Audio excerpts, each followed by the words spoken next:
Hi friends, जैसा कि आप लोगों ने बोला था कि स्पॉम सेट बी का भी मैं पेपर शेयर कर दूं। ये जो है वो 25 जनवरी 2026 का पेपर है, जिसमें कि फर्स्ट क्वेश्चन जो था वो ओई का था, जिसमें परसेंटेज दिया हुआ था उसका और अवेलेबिलिटी रेशियो निकालना था। सेकंड क्वेश्चन सेम इसी के ऊपर था, आइडल टाइम निकालना था।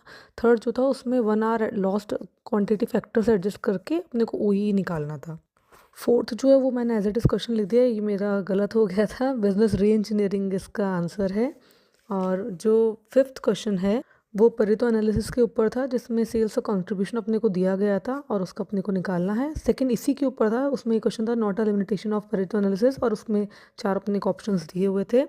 सेवन्थ क्वेश्चन जो है वो स्टैंडर्ड कॉस्टिंग के ऊपर है, जिसमें ट्रेडिशनल वेरिएंस अपने को दिया हुआ है, ऑपरेशनल अपने को निकालना है। फिर नेक्स्ट अपने को प्लानिंग निकालना है, प्लानिंग वेरिएंस। फिर जो उसका नेक्स्ट क्वेश्चन है उसमें अपने को की difference of planning and operational निकालना है। उसके चार ऑप्शंस दिए हुए थे। नेक्स्ट क्वेश्चन जो था क्वेश्चन नंबर 10 वो था ये मैंने क्वेश्चन एज इट इज़ लिख दिया, तो आप लोग पढ़ लीजिएगा। फिर अपना 11th और 12th वो ब्लॉकचेन के ऊपर था। 13 जो था वो भी सेगमेंट एनालिसिस था, जिसमें सेगमेंटेशन का ऐसा था कि लो इनकम हाई इनकम ये किस बेसिस पे, तो उसका आंसर डेमोग्राफिक था।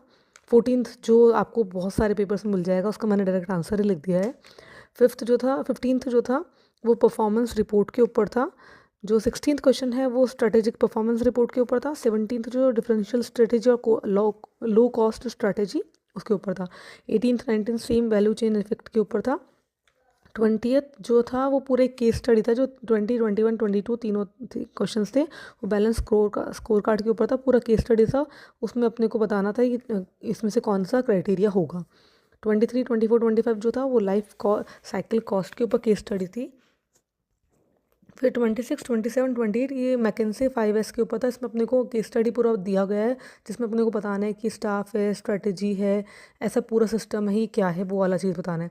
29 और 30 ट्रांसफ़र प्राइसिंग के ऊपर था, जिसमें सिंगापुर और इंडिया वाला क्वेश्चन, ये आपको किसी ना किसी टीचर के जो रेफरेंस नोट आप लोग कर रहे होंगे उसमें आपको मिल जाएगा सेम क्वेश्चन।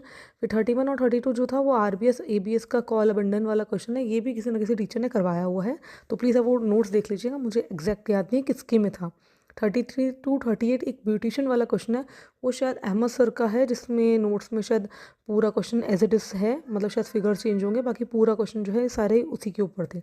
39 40 41 केस स्टडी है, जिसमें स्ट्रेटेजी है, स्ट्रेटेजी कौन सी होगी, स्किमिंग वाली होगी, क्या होगा, मोनोपोली के ऊपर है, वो ऐसा क्वेश्चन था। 42 43 44 वही ट्रांसफर प्राइसिंग कोरिया और ब्राज़ील का जो है क्वेश्चन, वो सेम आपको नोट्स में मिल जाएगा। क्वेश्चन जो आप रेफर कर रहे हैं सेम क्वेश्चन था। 45 46 जो है वो ऑर्गेनाइजेशनल स्ट्रक्चर के ऊपर था। 47 48 इंटीग्रेटेड फ्रेमवर्क के ऊपर था। 49 ऑन डिमांड मॉडल था, ऐसा था शायद